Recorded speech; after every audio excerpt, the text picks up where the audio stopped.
In today's video, I'm going to teach you how to create sub-items for deal details in Monday.com. First, log into your Monday.com homepage and make sure you're on the main workspace where your boards are visible. Once you're in, head over to the Deals board. This is where you can manage individual opportunities and keep all related activity organized in one place.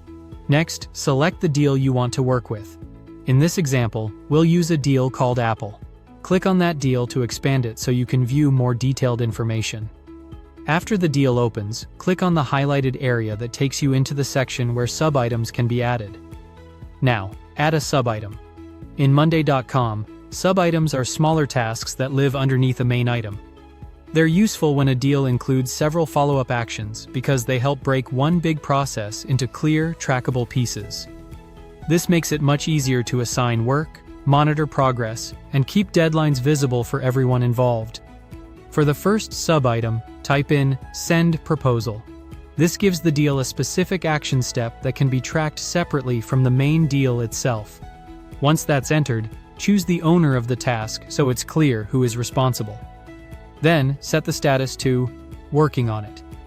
The status field is helpful because it gives an instant update on where the task stands without needing extra notes or messages. After that, choose a date to set the expected timeline for completion. Next, add another sub-item and type Schedule Demo. This is another great example of how sub-items can represent separate stages or responsibilities inside a single deal. Assign the task owner, then set the status to Done to indicate that this step has already been completed.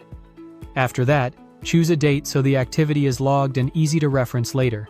Then add the last sub-item and type Collect Contract. This helps capture another important action tied to closing or progressing the deal.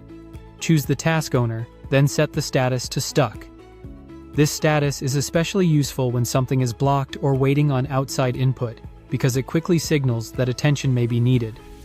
Finally, choose a date for that task as well. Once all of that is done, you've successfully customized your deal detail tracking using sub-items, and you've also laid the groundwork for automating sub-item creation later if needed. This setup makes your deals easier to manage, easier to delegate, and much easier to review at a glance. Thank you for watching, and subscribe for more.